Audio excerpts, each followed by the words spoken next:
dia, eu saúdo nossos irmãos e os amigos que estão nos assistindo, com a paz do Senhor Jesus. Nós vamos agora passar a nossa meditação na palavra do Senhor. Eu convido você a abrir a sua Bíblia no livro de Gálatas, Epístola de Paulo aos Gálatas. Nós vamos dar uma passeada nessa epístola. Mas antes disso, vamos orar ao Senhor, pedindo a direção do Espírito Santo sobre as nossas vidas. Pai, nós te louvamos, nós te adoramos, nós te bendizemos. Tu és o nosso Deus, Tu és o nosso Salvador, e o nosso coração é eternamente grato a Ti, ó Pai. Pedimos agora, mais uma vez, a Tua graça sobre as nossas vidas. Pedimos a ajuda do Teu Espírito Santo, a assistência do Teu Espírito Santo sobre nós, para que nós possamos meditar na Tua palavra.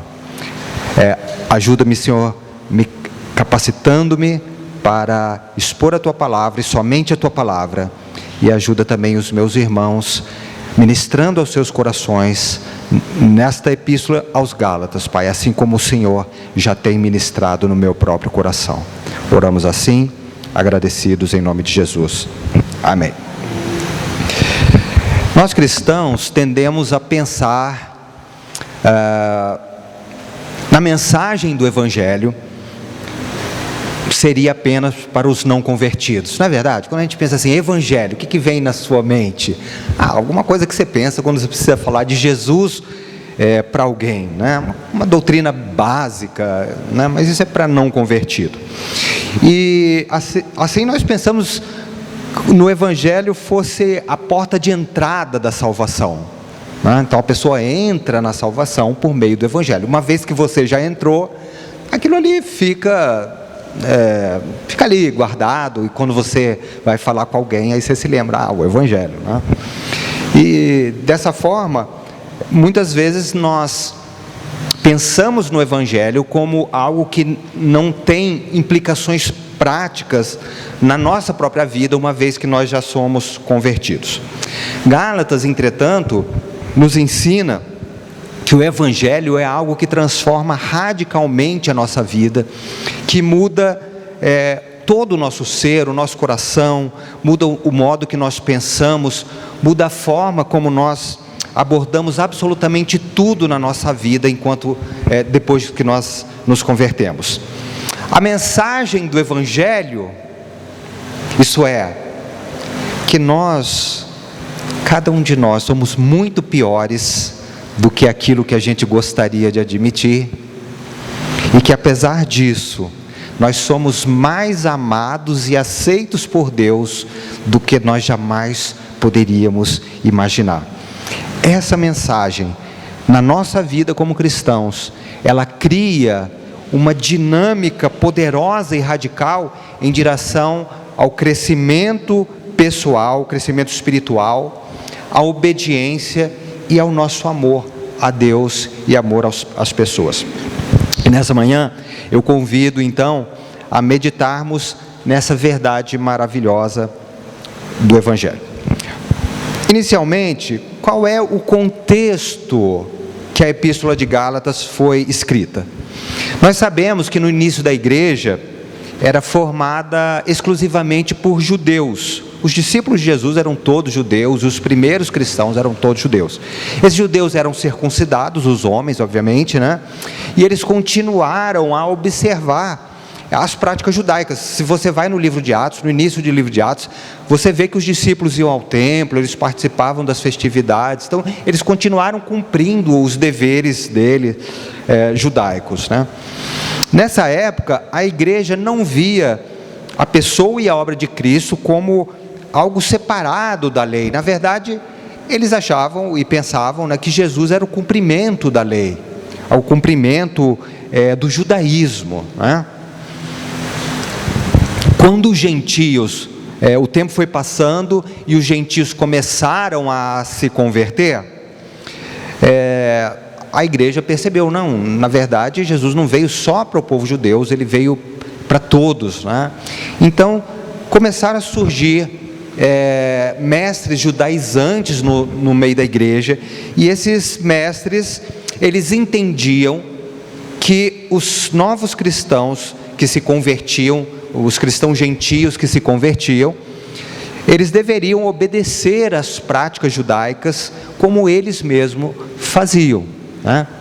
Então, o gentio se converteu, se tornou um cristão pela fé, e agora ele precisava obedecer à lei. Paulo escreveu Gálatas por ter sido informado de que havia divisão nas igrejas da Galácia, né? A Galácia não era uma cidade, era uma região da Ásia Menor, onde havia várias igrejas, e nessas igrejas havia divisão, justamente por causa desses mestres judaizantes, que estavam constrangendo os gentios da igreja, os gentios que se converteram, que agora eram cristãos, a se circuncidarem e obedecerem aos preceitos da lei. Paulo, ele entendia o perigo que isso representava, porque se esses mestres judaizantes tivessem sucesso nessa empreitada, ou seja, se o entendimento deles prevalecesse, a igreja muito provavelmente, e o próprio evangelho, se tornaria uma pequena seita dentro do judaísmo, e a tendência é que o evangelho e a igreja iriam desaparecer com o passar do tempo, né? Então os cristãos iam começar a obedecer à lei, e à medida que o tempo passasse, eles iam acabar assimilando ao judaísmo, e a igreja e o evangelho iriam desaparecer. E Paulo então escreve essa epístola aos Gálatas para enfrentar esse perigo que rondava a igreja, né? Mas qual era o evangelho que Paulo pregava? Bom, a gente pode ver logo na introdução da epístola aos Gálatas, no capítulo 1, verso de 3 a 5, Paulo aqui está saudando os irmãos. Veja bem que ele ainda não está nem falando de doutrina, ele está saudando os irmãos, mas a exposição do evangelho já se encontra logo na saudação que Paulo faz aos irmãos. Veja: segundo a vontade de Deus, o Pai, o nosso Senhor Jesus Cristo se entregou pelos nossos pecados para nos desarraigar deste mundo perverso para a glória de Deus. Ele ensinava que tal sacrifício foi aceito pelo Pai, e que assim ressuscitou Jesus, né, dentre os mortos. O fato do Pai ter ressuscitado o Filho dentre os mortos significa que ele aceitou o sacrifício que Jesus havia feito, e que agora nós somos justificados pela fé em Cristo. Então todas essas verdades estão implícitas nessa própria saudação, né? Antes mesmo de Paulo abordar o assunto.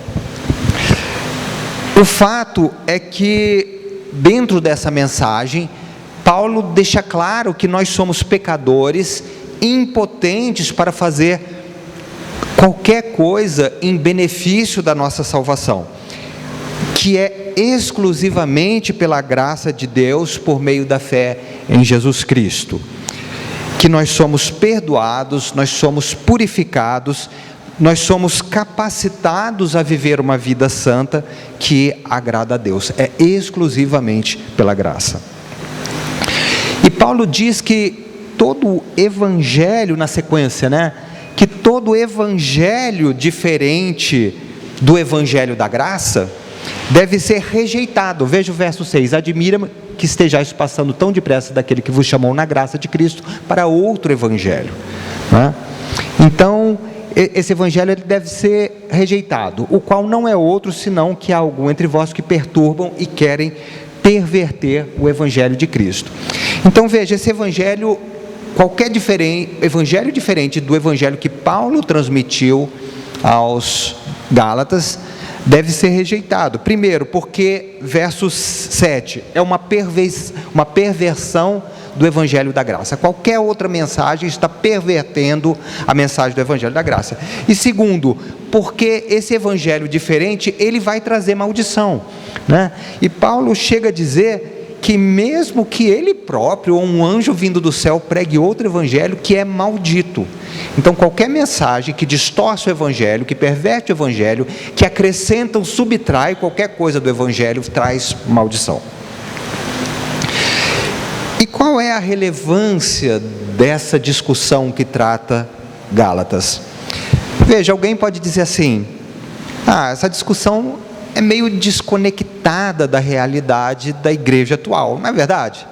Afinal, eu não conheço nenhuma igreja evangélica que esteja exigindo que seus crentes se circuncidem, né? Que eles obedeçam aqueles rituais da lei.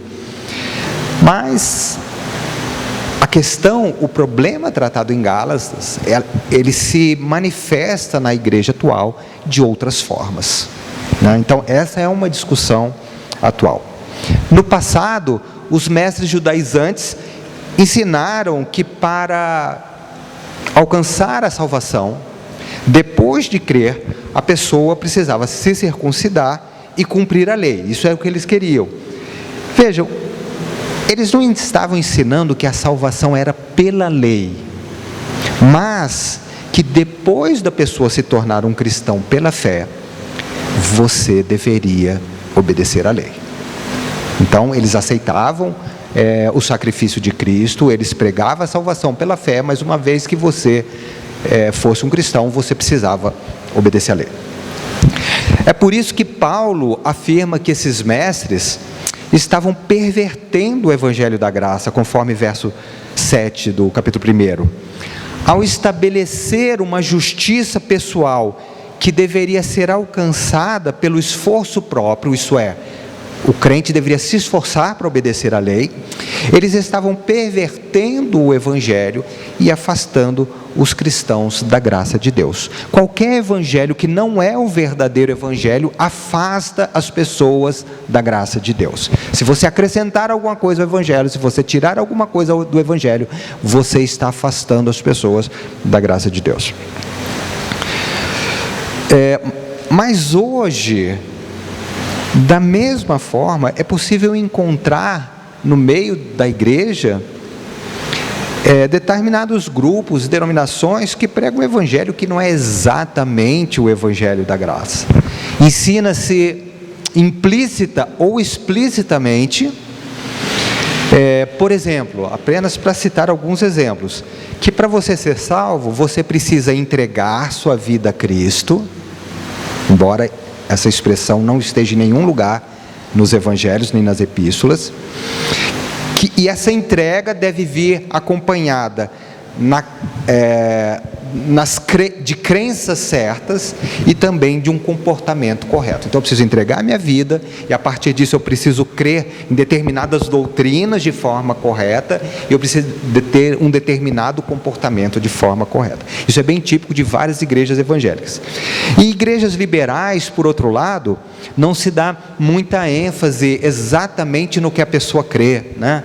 Tem igrejas liberais que estão pregando que não tem inferno, que todo mundo vai ser salvo e outras coisas assim, né?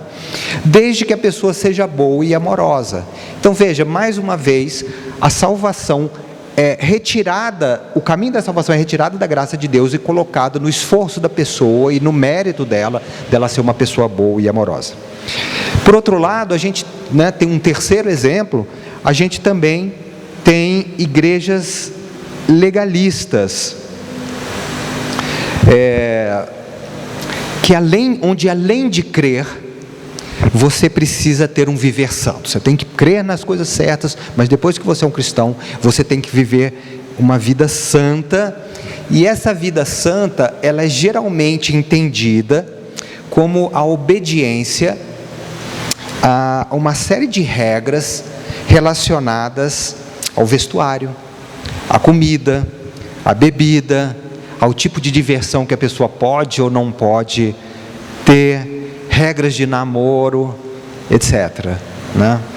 Veja, em todos esses casos, o evangelho da graça está sendo pervertido de alguma forma. tá? É porque não é apenas a graça de Deus que nos leva à salvação, ou apenas mediante a fé, mas você precisa da fé e você precisa de outra coisa também, exatamente como os mestres judaizantes estavam falando. Agora, Paulo, ele passa a argumentar da inutilidade de confiar no esforço humano para chegar até Deus ou para se tornar agradável a Deus. Na verdade, é um erro grave pensar que como cristãos, nós precisamos nos esforçar para alcançar um grau de desempenho espiritual, né? A fim de agradarmos a Deus e de sermos merecedores do amor e do favor divino. As pessoas pensam isso, né?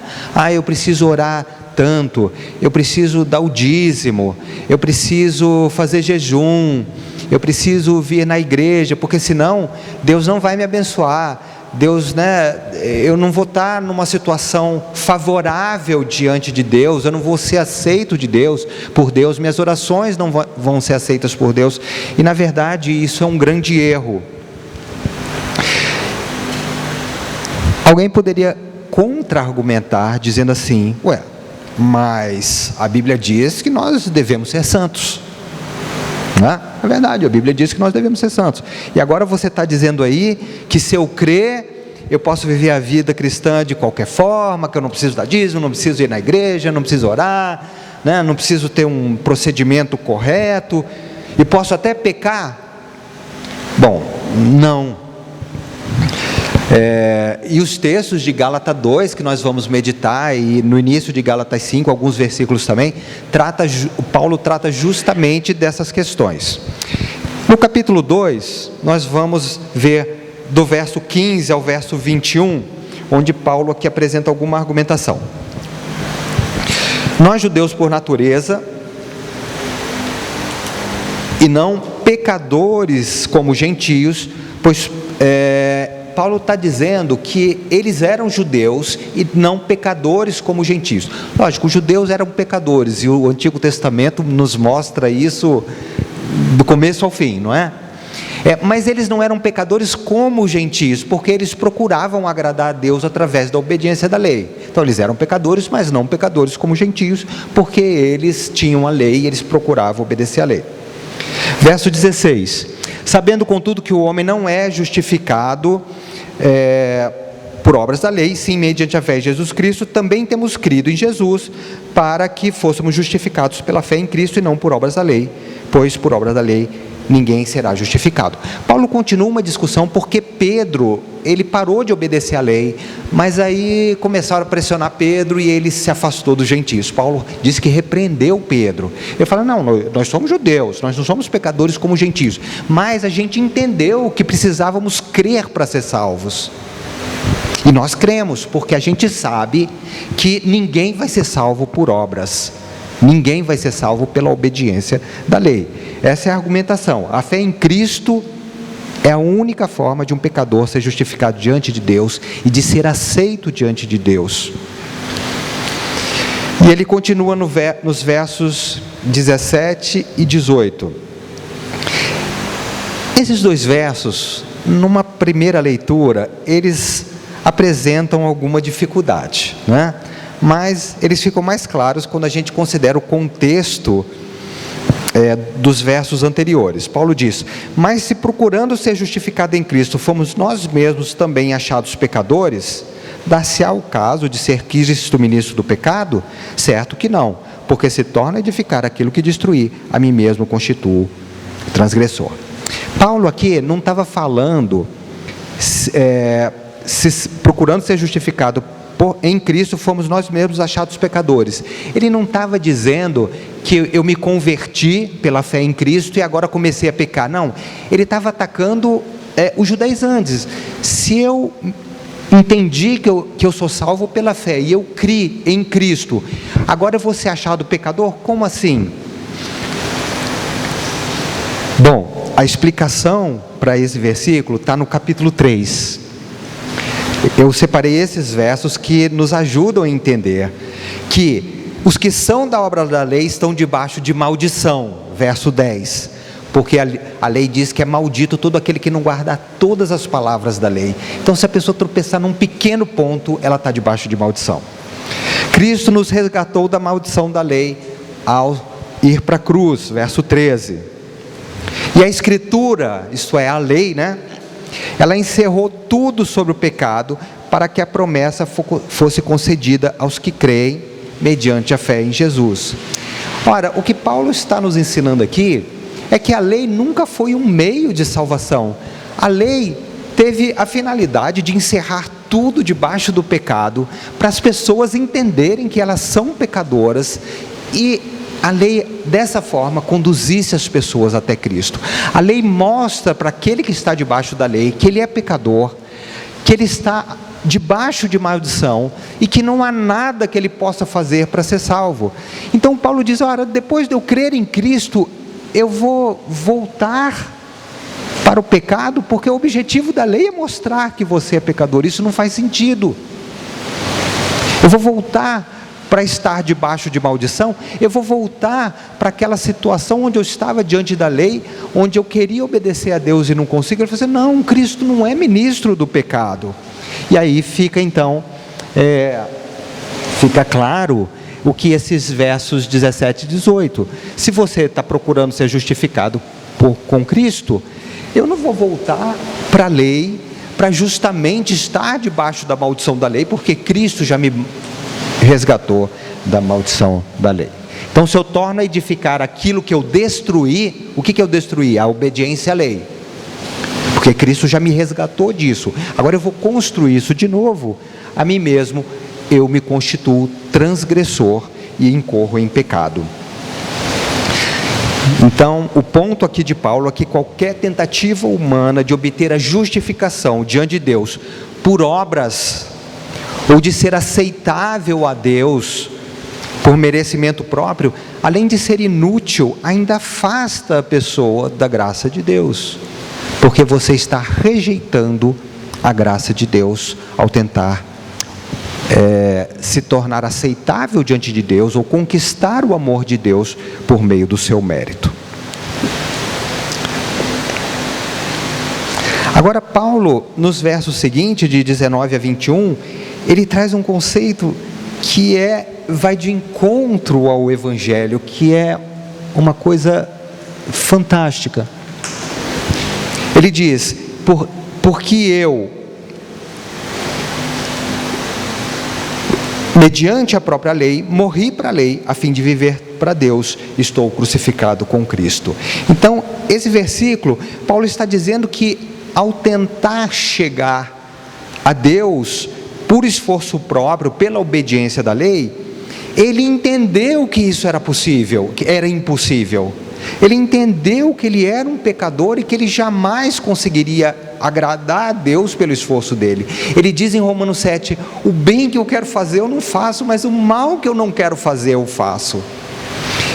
Então ele jamais conseguiu, e quando ele entendeu isso, então ele diz: mediante a própria lei, porque a lei mostrou a incapacidade dele, eu morri para a lei, para viver para Deus. Então esse é o objetivo da lei, servir como um condutor.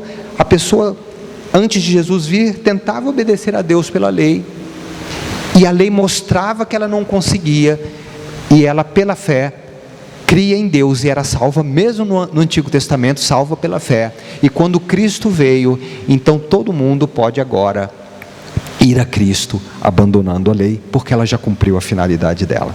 Então Paulo morreu para a lei, para que ele possa agora viver para Deus.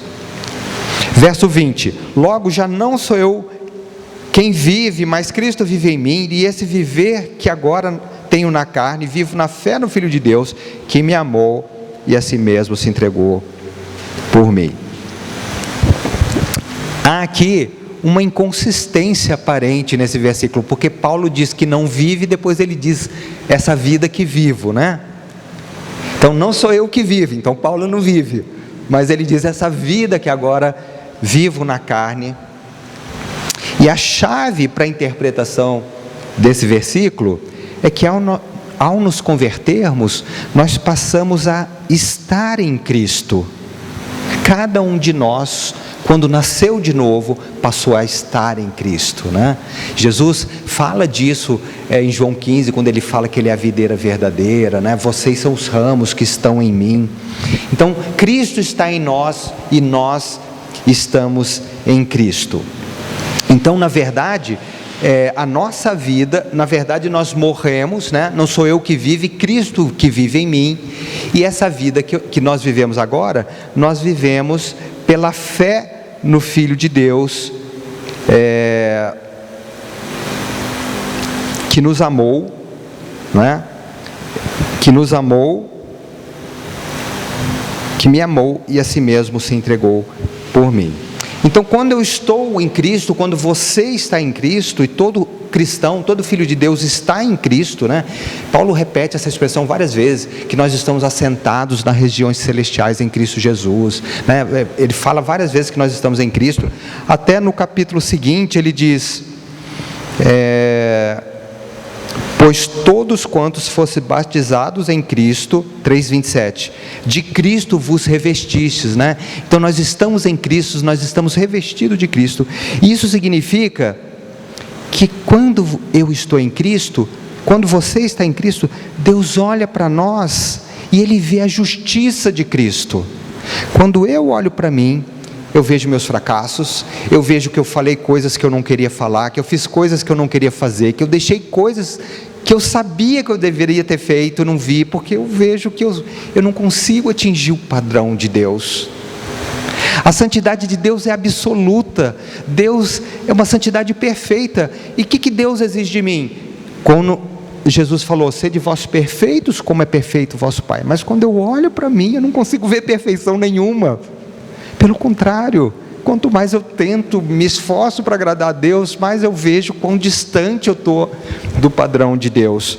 Mas quando Deus olha para nós, ao invés de ver as nossas falhas, que foram tomadas por Cristo e foram cravadas na cruz, Jesus vê agora a justiça de Cristo em você, porque você está em Cristo.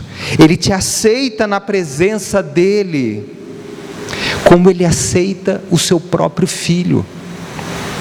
Você é bem-vindo na presença de Deus, da mesma forma que Jesus é bem-vindo na presença de Deus, porque você está em Cristo. Ele responde às suas orações, como se fossem as orações do próprio Jesus. Deus nos ama da mesma forma que Ele ama Jesus, porque nós estamos em Jesus e Jesus está em nós.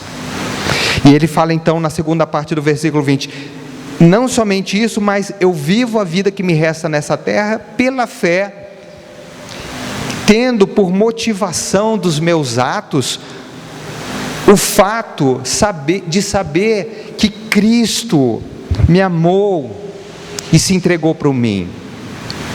Então, eu não tenho mais por motivação obedecer à lei, porque se eu não obedecer, eu não vou ser abençoado, ou porque Deus não vai me amar, ou porque Deus não vai receber as minhas orações.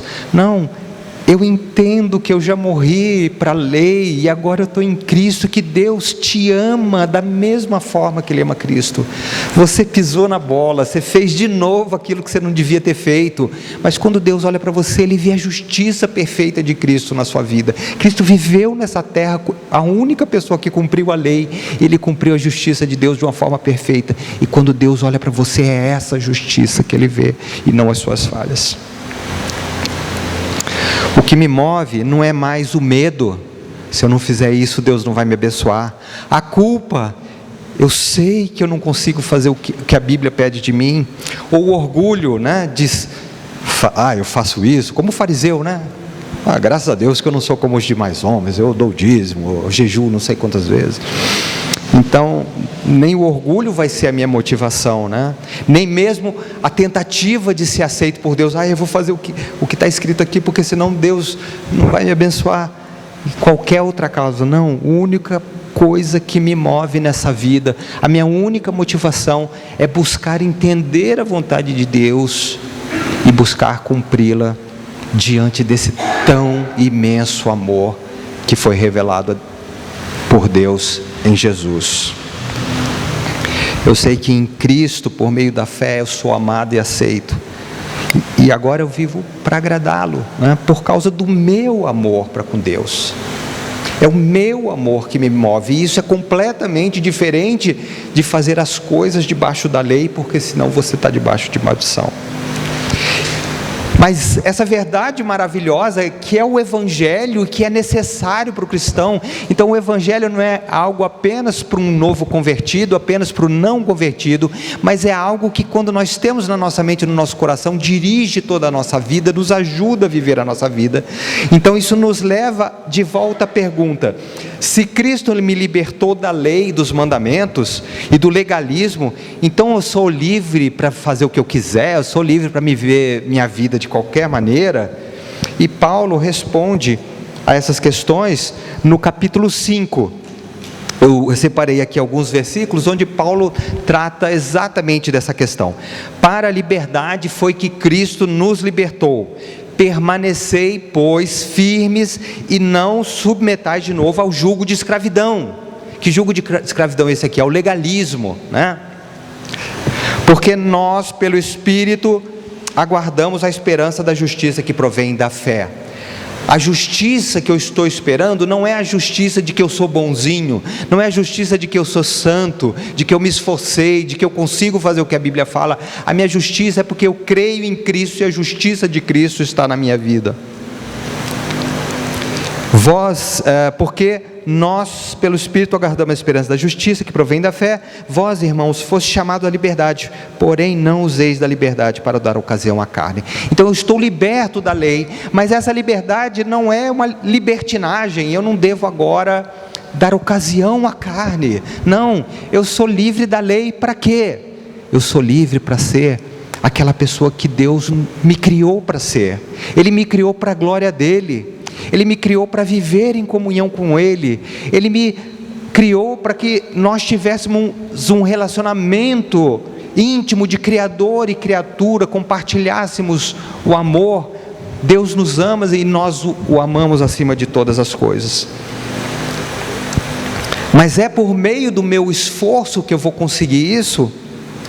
Digo, porém, andai no Espírito, e jamais satisfareis a concupiscência da carne, porque a carne milita contra o Espírito contra a carne, porque são opostos entre si, para que não façais o que porventura seja do vosso querer. Mas se sois guiados pelo Espírito, não estáis sobre a lei. Então aqui está a chave da vida cristã, o Evangelho em nós. Quando a minha carne, que é essa inclinação para o pecado, quer me levar para um lado e eu quero ir para lá, o Espírito vem e diz: não, você pertence a Deus, você é santo. E quando eu quero buscar as coisas do Espírito, minha carne me chama: mas você devia estar fazendo isso, você poderia estar fazendo isso. E existe essa tensão na vida do crente que não existe na vida do ímpio. Mas o segredo para nós vivermos de uma forma santa, não dar ocasião à carne e viver na plenitude do Espírito, se enchendo do Espírito a cada dia, sendo guiado pelo Espírito Santo a cada dia. Então, é essa mensagem do Evangelho que serve para o crente e não faz com que o Evangelho não seja só para os não convertidos. Então, eu concluo aqui dizendo que Cristo não nos libertou da lei e do legalismo para que Deus nos libertou da lei do legalismo em Cristo, para que a gente pudesse ser esse tipo de pessoa que nós fomos criados. A gente tem a liberdade de ser o que Deus nos criou para ser, para nós vivermos então em comunhão com Deus, para amá-lo com todo o nosso ser. Então, já tendo sido aceitos por Deus, você já foi aceito por Deus, você é amado por Deus, independente de qualquer coisa. A única maneira de vivermos esse tipo de vida é pela fé, enchendo-nos a cada dia do Espírito, andando na direção do Espírito, algo que é absolutamente impossível para o legalismo, porque o legalismo, ele pega aqueles valores espirituais que são inerentes à piedade, como a justiça, a misericórdia, a mansidão, o amor, né? A humildade, e ele traduz isso em termos de manifestações exteriores. Não é para você ser vaidoso? Então você não pode, vaidosa, então você não pode usar maquiagem, você não pode usar esse tipo de roupa, você não pode depilar a perna, então, mas essas são manifestações exteriores, porque a pessoa pode fazer tudo isso e dentro do coração dela, ela abrigar a vaidade, não é verdade? Ela pode cumprir todas aquelas regras do legalismo e ainda assim o pecado está no coração dela. E o legalismo, invariavelmente, ele nos leva para o orgulho, como dos fariseus. Não, eu cumpri a lista, eu sou bom, eu não sou como as demais pessoas. Ou ele nos leva para a culpa, quando eu cumpro ou não cumpro a minha lista, ou quando eu cumpro, mas eu sou sincero o suficiente para reconhecer que apesar de ter cumprido toda a lista de posso e não posso, eu olho para mim e ainda percebo que eu sou um pecador. Então o legalismo invariavelmente ele vai conduzir à hipocrisia ou à culpa. Mas quando nós andamos na direção do Espírito de Deus, a gente tem os frutos do Espírito na nossa vida, que está aqui no capítulo 5, e a gente está caminhando para ser esse tipo de pessoa que nós devemos ser. Que o Senhor nos ajude nessa caminhada e nos ajude a viver a vida dessa forma, que faz parte do plano da salvação. Isso daqui não é uma coisa à parte do plano de salvação, mas é uma coisa que integra, que é uma parte inerente da nossa salvação, a gente aprender a viver dessa forma nessa vida. Oremos. Pai, muito obrigado, Senhor, porque ao preparar essa mensagem, o Senhor falou ao meu coração. E o desejo do meu coração, sincero, é que o Senhor tenha falado e continue a falar aos meus irmãos e a todos nós, quando sairmos daqui, e que essa verdade que o Evangelho é essencial para nós, possa ter uma ação transformadora nas nossas vidas. Nós oramos assim, Pai, porque declaramos a nossa dependência total de Ti, em nome de Jesus, amém.